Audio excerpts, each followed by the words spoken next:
Speaker साहब, मैं दिल्ली के एक सिख बहुल क्षेत्र का प्रतिनिधित्व करता हूं।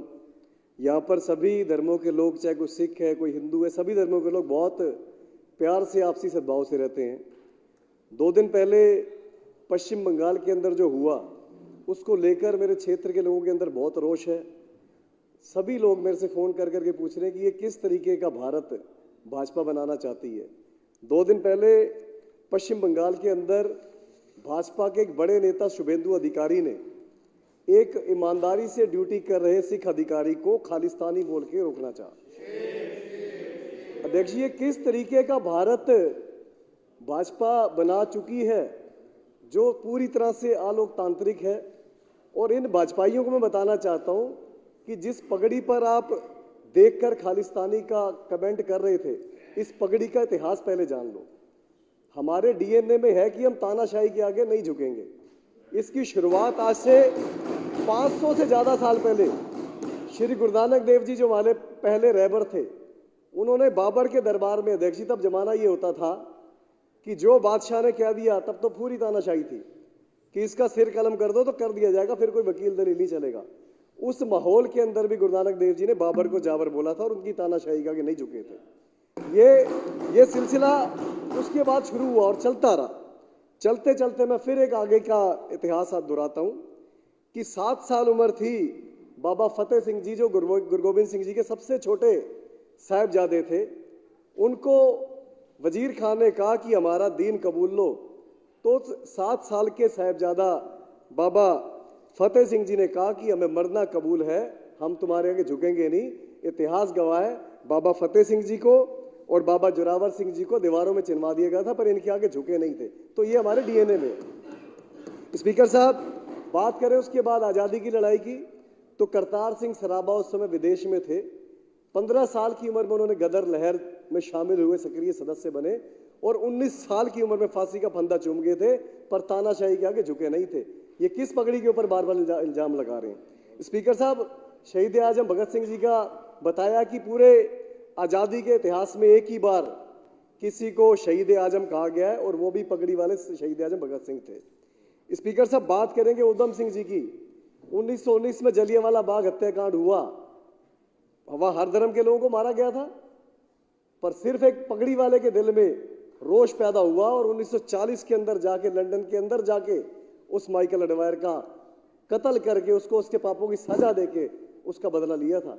स्पीकर साहब, उसके बाद बात करूं 1962 के अंदर, जब भाजपा इल्जाम तो लगा रही है, 1962 के अंदर जब भारत चीन का युद्ध हुआ, भारत वो युद्ध हारा, तब नेहरू जी ने नेशनल डिफेंस सिस्टम को मजबूत करने की बात की थी।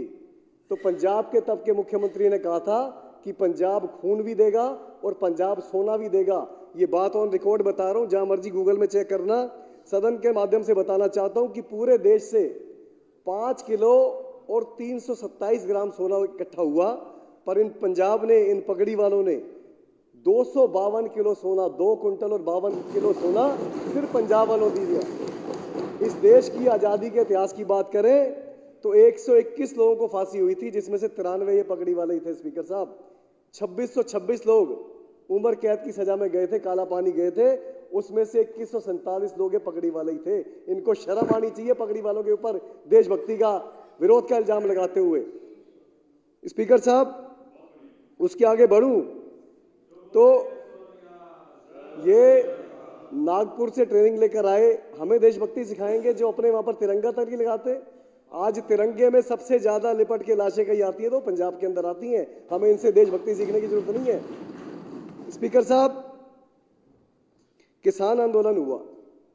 अब ऐसे तो अंग्रेज भी कह देते, आज ही कहते हैं जी पंजाब के किसानों को ज्यादा परेशानी हो रही है। ऐसे तो अंग्रेज कह देते जी पूरा देश गुलाम है, ये पंजाब वालों को क्यों दिक्कत हो रही है। 121 में से 93 सिखों को क्यों फांसी हो रही है, पंजाब वालों को क्यों परेशानी हो रही है। हमारे डीएनए में, हम तानाशाही के आगे झुकेंगे नहीं। स्पीकर साहब, 2 साल पहले 19 नवंबर 2021 को प्रधानमंत्री नरेंद्र मोदी जी ने पूरे देश के आगे माफी मांगी और कहा जी मैं तीनों खेती कानून वापस लेता हूं, और वादा किया जी किसानों की जो भी मांगे हैं वो पूरी करूंगा। आज क्या गलत हो रहा है, प्रधानमंत्री जी अगर अपनी बात से मुकर गए और किसान फिर सड़कों पे आकर आंदोलन कर रहे हैं, तो गलती तो प्रधानमंत्री जी की है। जो कमिटमेंट किया था, जो वादा किया था, उसको पूरा करें। किसान खुशी खुशी अपने खेतों में जाएं, देश की बढ़ोतरी के लिए, देश की उन्नति के लिए अपने कामों में लगेंगे। पर हर दिन तानाशाही के नए रिकॉर्ड कायम करने का जो भाजपा काम कर रही है, वो बहुत शर्मनाक है। स्पीकर साहब, इस देश की जल सेना, इस देश की थल सेना, इस देश की वायु सेना, हर सेना के सर्वोच्च पदों पर ये पगड़ी वाले बैठे हैं। अगर इस देश के सबसे बड़े, इस दुनिया के आत्मसमर्पण की बात करें तो बांग्लादेश का जब हिंदुस्तान पाकिस्तान का युद्ध हुआ था तो वो भी पगड़ी वाले जनरल JS अरोड़ा थे, जिन्होंने एक साथ 93,000 पाकिस्तानी सैनिकों का जनरल AA खान नियाजी के साथ आत्मसमर्पण कराया था, वो भी पगड़ी वाले ही थे। स्पीकर साहब, ये बार बार इस देश के अंदर धर्म के नाम पर लड़ाई करवाने की, बांटने की साजिशें करते हैं। दरअसल धर्म के नाम पर इस देश को कोई बांटना चाहता है तो ये भाजपा ही है, इनके अलावा और कोई नहीं है। बाकी सारे देशवासी बहुत प्यार से, बहुत सुकून से रहना चाहते हैं।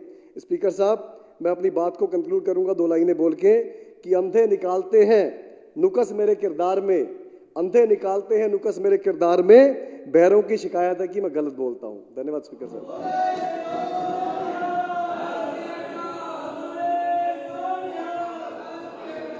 श्री जय भगवान जी।